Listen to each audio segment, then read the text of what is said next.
Welcome to Customer Service Academy Radio with author and customer experience expert Tony Johnson. Tony will share his vision for successful customer service, leadership, and business excellence, and speak to some of the most impactful leaders in business today. And now, here's Tony Johnson.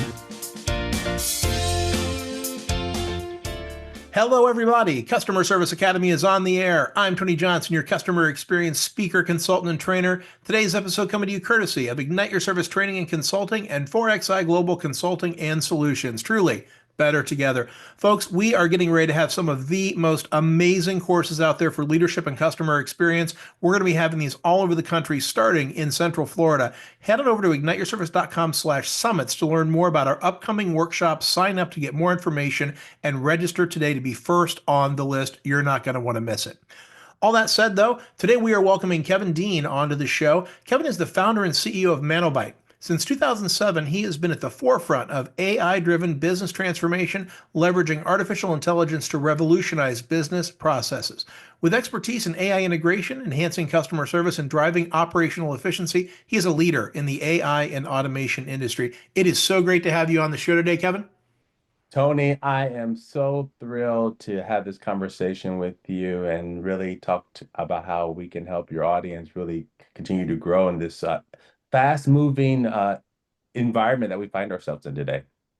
Agreed. And there is so much going on out there in the world of AI and the world of automation and technology. It's just such a fast-moving piece. Really looking forward today to talking about not just the theory, but all of the experience you have to kind of bring this down to ground level, because a lot of our listeners, they're in retail, they are in restaurants, they are small businesses, they are in Fortune 200 companies as well, but really helping folks get started, because it's one of those things where it's kind of like, where do you start? So as we get started here and we jump in together, we always start with the very same first question, because everybody's take is so different and so amazing and so personal. What does a great customer experience mean to you? It could be either as a business person or when you're out spending your hard-earned money, cash on the barrelhead, as they say. Yeah, I think there are a couple of things that I feel are super important when it comes to a customer experience. One, do I get what I need? Do I get what I want? And do I feel good about what I've gotten and I've received? And I think those are the three core elements that I think are super important. Yeah, and it is that piece around, did they solve my problem? Did they give me what I was looking for? Did they make it easy? So I think you're right. It's so really important to understand what those customers are really looking for, right? Oh, 100%. At the end of the day, right?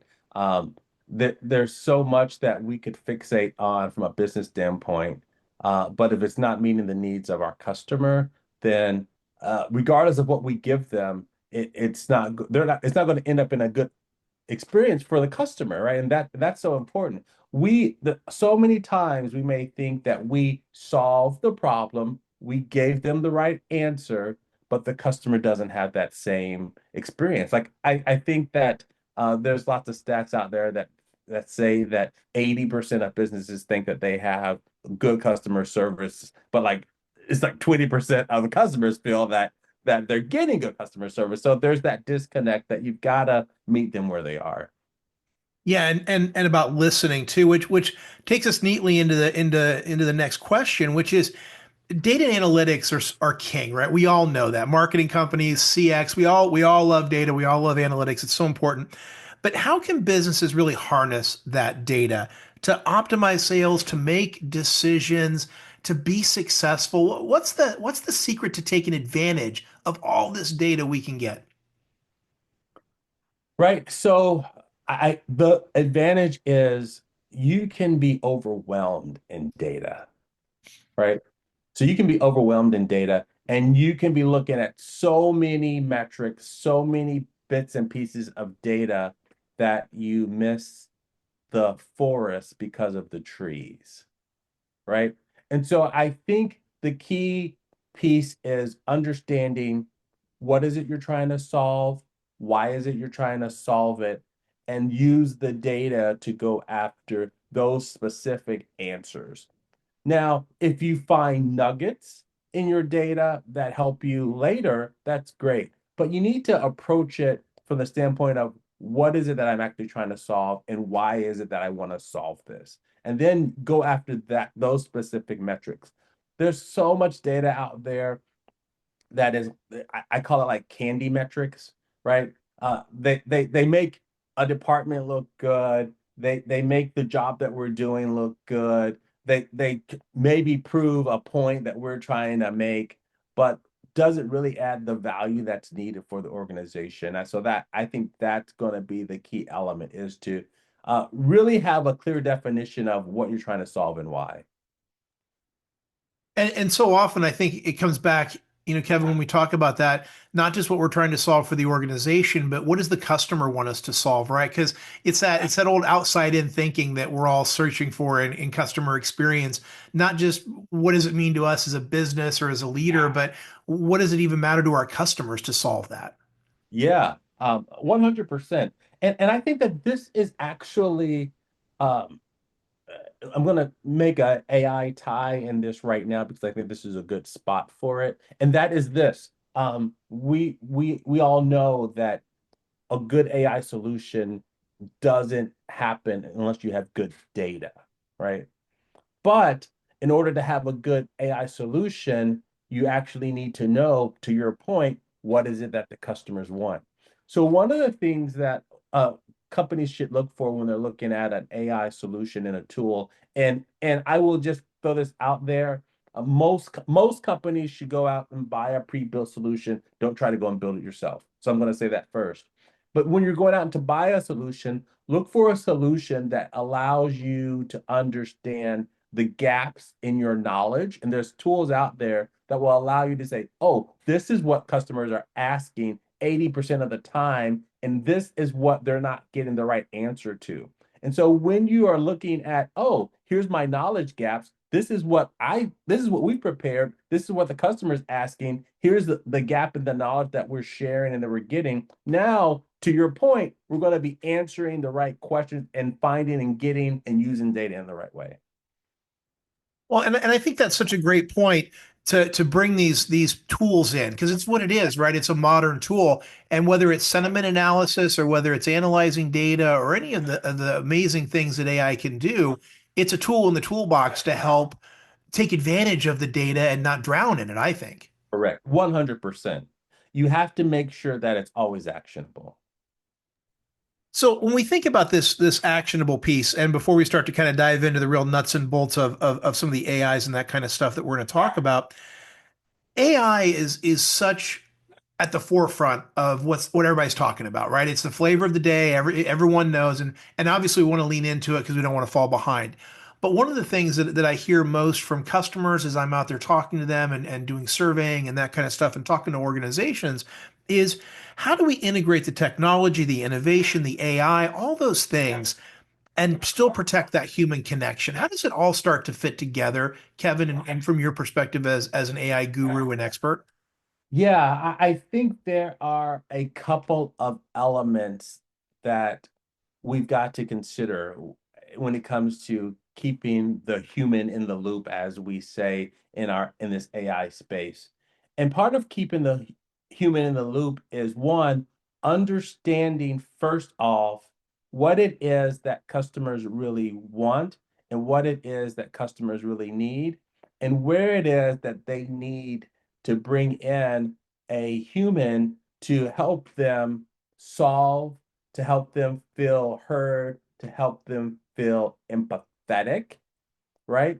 Um, because the way that a lot of, and I've got to pause here, Tony, and say this, when there's two pieces of misinformation that's out there today that people don't get, and that is the AI tools of 2025 are different from the AI tools of 2023, right? And so a lot of experiences that customers are having with AI tools, because you and I know AI tools have been around for a while. IVR has been around for a while. Chatbots have been around for a while. And and the truth is that we've all had horrible experiences with those tools, right? Because they were more in a decision tree based model where we would go in and we would say, if the customer says A, say this. If the customer says B, say this. But if the customer said C, then everything just went to heck, right? And so, and that really caused a really bad experience. The tools of today are different, and that's all new. And so I think that businesses need to understand that the tools are different and don't get closed-minded and think, oh, well, if I'm going to put a chatbot on my screen, it's just the old stuff that I tried before. No, there are a lot of differentiators, but we still have to solve for the customer and keeping the customer in the loop, especially in this time of transition, because we are in a transition.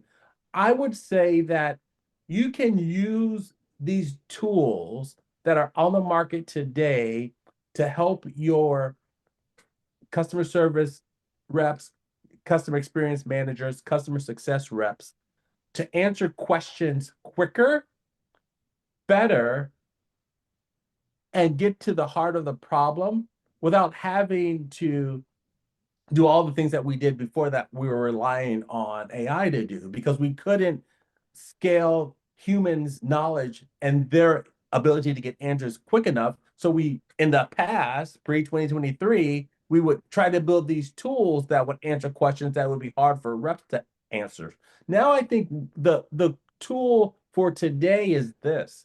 Give reps better tools to be able to answer the questions better, quicker, because if you answer my question as a customer quicker, better, I'm happier, right? And that's going to get your call time for the customer rep down, right? And we've seen it that you got an experienced rep versus a new rep. The knowledge is completely different, and it takes a much more time for them to get an answer done. So that's how you keep the human in the loop. Give them tools that they can use today to answer the questions quicker, and then plan for the future where AI can do a lot more on its own. Yeah, I think there's a lot of really great nuggets in there. And the other thing I keep thinking about, Kevin, is I equate it to self-checkout in a lot of ways, right? So really great organizations that put in self-checkouts. Now, during COVID, a lot of folks put it in just because they had to, and it was a good chance to do that. The best organizations didn't use that to lower their employee count. They used it to rededicate them to higher value tasks or more customer or hospitality focused moments. And I think those that win in contact centers and all of those kind of things, I think will be the ones that take the same approach. So yes, we can get, fewer people to agents, yes, and yes, we can maybe cut down on the times that it takes to help people. But I think people should be wary of cutting back on their staffing, but rather teach them to be better to the folks that actually need that touch when they actually need a real person to talk to, if that makes sense. It does. It makes a ton of sense. And I'm going to throw a little bit of controversy onto this topic because I know that this is a very touchy topic because we're humans, right? And we don't like to think about, oh, this can do a better job than I can. And so, like, I would say, to your point, it's not about head count, right? So let's say that company X has 10 service reps. Okay. In the future, you'll probably still have 10 service reps. They're probably going to be doing something like you were saying that's higher value, but it may not be those same 10 service reps that you had yesterday. Yeah, they And may not that, be the right people, right? The people that were yeah, doing password right. resets, right? The easy stuff.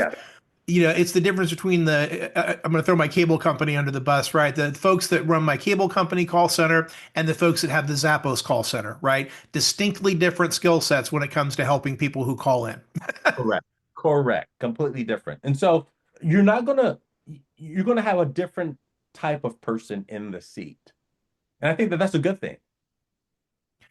Yeah, and I think the other thing that calls to then, and that's a great point, Kevin. It's a real writer downer because if you're listening to this and you're thinking about retooling your contact center in the midst of this, you need to update your not just your job descriptions, but how you hire. If you have talent acquisition partners, if you're a big company, have you gone and briefed them on the new brief, the new employee avatar you're trying to hire? Because otherwise, you're just going to keep trying to recruit the same people and hiring the same people and ending up in the same place you were before without a more diverse skill set coming into your organization. 100%. So when you think about the future, And I'm going to ask you to look in your crystal ball here for a minute, right? So, Good. what does customer service start to look like with this AI and this automation and all these things? We started nibbling around the edges a little bit, but what does the future start to flesh out, and what roadblocks, obstacles, watch outs? What would you tell our listeners about the future with all of these amazing innovations coming? Oh man, this is where it gets really, really exciting. Um, and it gets exciting. It gets hard to really say what the future is going to be. But I think what is good is this. Um, we get to decide what that future looks like. And that's really cool to think about. Like, we get to decide what that future looks like. Um, the truth is these tools are getting better and smarter day after day after day. And that is the truth. And so when we look 18 months from now, um, the AI agents that we're using in the customer service world will be completely different from the agents that we have today. And the agents that we have today are better than the ones that we had in 2003. So um, these agents will be able to answer every question better than any human rep can, right? And so it's going to be improved. But I think what is going to be a different thing, and I think this is what I'm excited about, is that we can add the elements that make customer service finally be a differentiator for organizations, because it's not about answering my question. It's about creating a better experience that really drives a brand impression, right? I think about the Disney experience, right? Yes, they answer the question, but they provide an experience that people come back for. And I think that's what we want to get to, is not just answering questions, not just solving problems, but creating real experiences that drive differentiation. And that, I think, is going to be really, really cool. And so if we can say, okay, I'm good with AI solving problems for us. Now, my customer service team, they're going to create great experiences. I think that's going to be the future. And I think that's an exciting future, right? One that we can all look forward to, but it's going to take, to your point earlier, new employee skills, new employee hiring and selection processes, and a new sense of what it means to lead a team. There's going to be a lot of changes both from leadership and from frontline employees to make all of this work. Oh, 100%. There's going to be so much that is needed. So many new job descriptions are going to come over the next 18 months that don't exist today. There's just a ton of jobs. So you're going to need people who know how to um, build prompts, right? You're going to need people who know how to fine tune. You're going to need people who know how to, give feedback effectively, right? Skill sets that aren't very common today. There's a whole new playbook of skill sets that we're going to need in the customer service world that just aren't there today, right? And that's going to be very cool that people need to start thinking about and planning for. And that's probably the best advice anyone could give, Kevin, is start thinking about what that looks like, because we don't know. Anyone who says they know, they don't know, right? Nobody knows. Right. But to keep that open-minded approach, that innovative mindset, that resilience, and that adaptability to change and to kind of roll and lean into the unknown, those are going to be really important skill sets. I can't tell you what the nuts and bolts ones are, but those softer skill sets like that, and of course what you mentioned earlier around prompting and around recognition and around all of those things, they're going to be huge as things continue to evolve. They're going to be absolutely huge. And I will say this, like, you're correct. Nobody knows what the future really holds. But there are a couple of things that we do know that, you know, may be a little harder to swallow. And that is, the rate of change is not going to slow down, right? And we cannot put the genie back into the bottle, right? And so like if you think you're swimming right now with all of these changes, buckle up because it's just going to keep coming and it's going to come faster. And you need to be able to adjust and adapt quickly. And that's probably one of the biggest skill sets that's going to differentiate between those who survive and thrive versus those who kind of pale into insignificance, right? Those who are able to think and adjust and pivot quickly. That's just going to be a new required skill set as we move forward. No doubt with that. So, with all of this change and transformation coming, it can get overwhelming. And again, like I said before, we got folks in our audience from all different walks of life: restaurateurs, folks in hospitality, travel and leisure, big business, small business, everything in between. So, where can businesses start on this journey? What are some practical steps for AI pilots as folks start to think about where they start and how they get started? Because sometimes that's the hardest thing is figuring out where to get going, right? There's a couple of things that they need to do in order to get started on this journey. Um, and I would stop and an AI and I would say this: an AI pilot is not the first step. It's not the first step. The first step is a audit of your data. Step number one, understand what data you have in your organization, understand where it exists, right? And understand where there are gaps in your data. That is honestly step number one. Step number two is evaluate the people within your organization. And here's what you're evaluating them for. You're evaluating them to understand, are they someone who is an AI visionary, meaning that they're excited about where the future is going? Are they someone who's pragmatic about AI? Or are they someone who is ad- adverse? Or are they an influencer?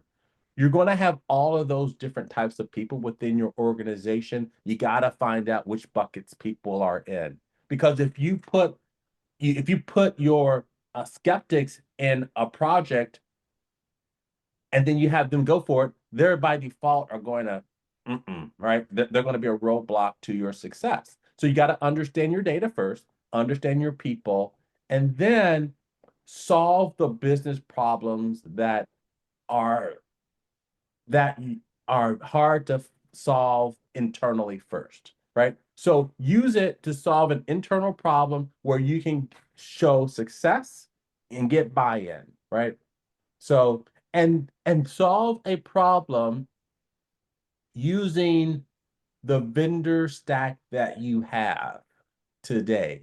And this is why I say that is because many companies are already using vendors. Maybe you're using a Salesforce. Maybe you're using a HubSpot. Maybe you're using a Zendesk. Maybe you're using, a Freshworks, right? So you're using these platforms that already have AI tools built into them. Leverage what's there first so that you can make it easy for yourself to see how do these existing tools that my company is already familiar with, how does that help us along the road? Once you've gained that, that's your first step. And then from there, you can then begin to say, okay, what's the next thing that we can expand and go to a use case next? So I think that's the way that you should approach it, because you're going to get there in a logical way, and then you can grow and scale after that. And that makes sense. And folks, that is a great way to think about it. And remember, the very first thing, make sure your data is good. Make sure you got the right people. Some really great pieces there from Kevin to consider before you just jump right in and buy a thing.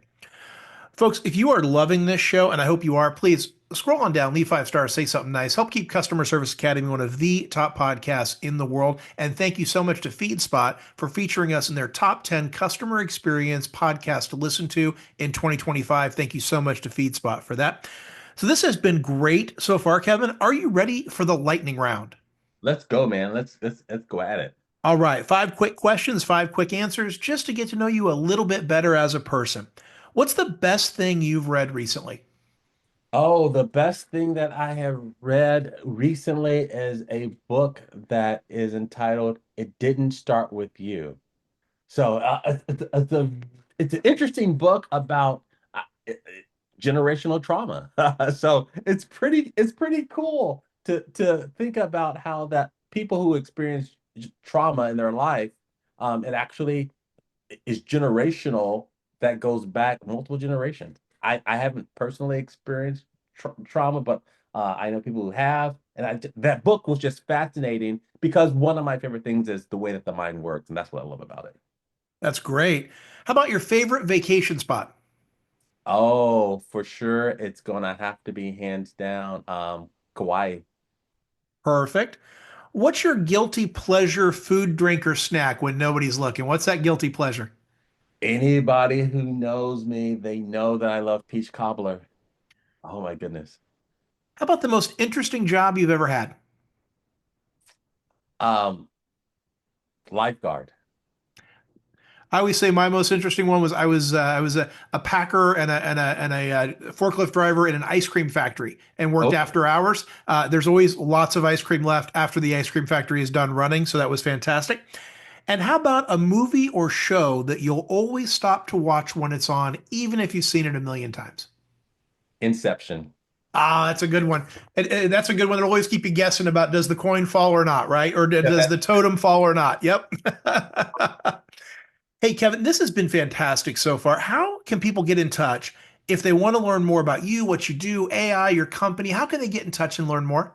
Yeah, so they can go out to kevinjdean.com. That's my website where they can learn more about me. And if they want to learn more about our company, they can go out and visit us at manobyte.com.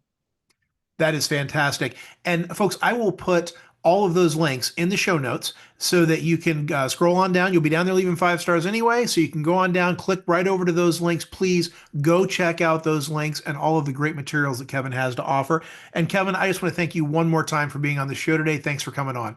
Oh man, this has been absolutely great, Tony. Nice chatting with you today. So, folks, that is our show. Remember, we are still in the middle of the Great Service Comeback. If you want to learn more, head on over to Amazon.com and check out my book, Together We Serve. That's Together We Serve by Tony Johnson. You can get it on paperback, digital, or I'll even read it to you on audiobook. But until next time, I've been Tony Johnson, your customer experience speaker, consultant, and trainer, reminding you to keep your customers at the center of everything you do, because that's where the most amazing things are possible. Thanks again for tuning in, and I will talk to you next week. This has been Customer Service Academy Radio with Tony Johnson. Tony is available to speak at your event, meeting, or workshop. Have a powerful customer-focused day.